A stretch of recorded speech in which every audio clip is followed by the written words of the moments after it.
Hi Aaron, I was just finishing up a charge tonight, so I thought I would just pull out the iPad and run a little video, maybe explain a little bit more about what I'm talking about with the charging and the drain resistor and things like that.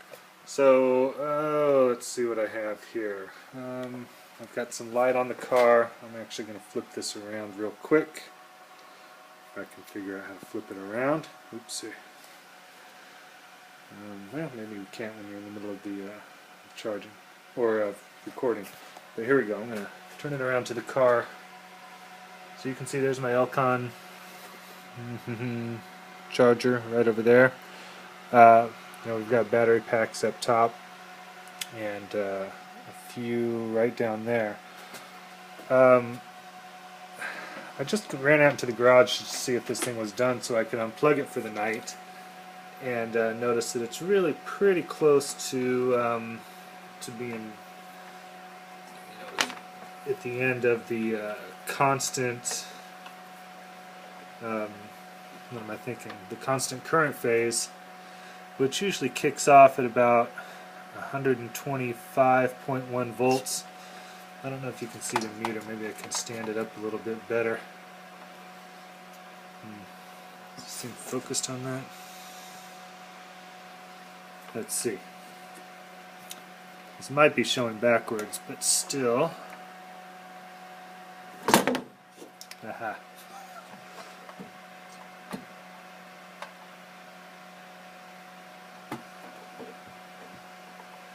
Oops.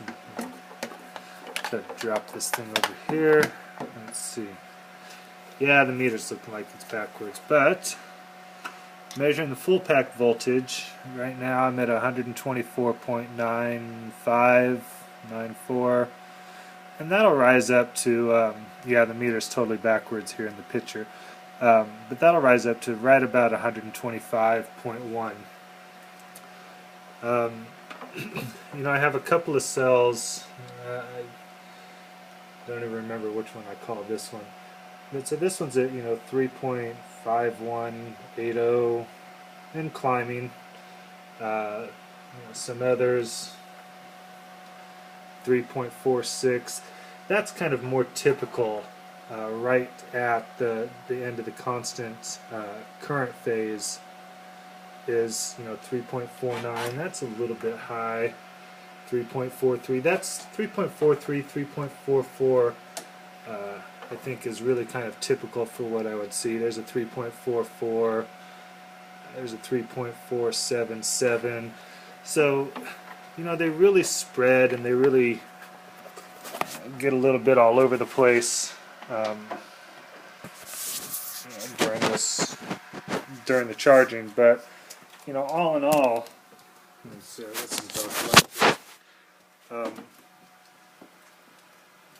it's just mostly about characterizing them and knowing kind of what they do and just being comfortable knowing that they're going to do the same thing over and over again. Here's the charge resistor I was talking about, or actually the discharge resistor. Where is that guy? I wish I could flip this thing around. Oh yeah, here he is.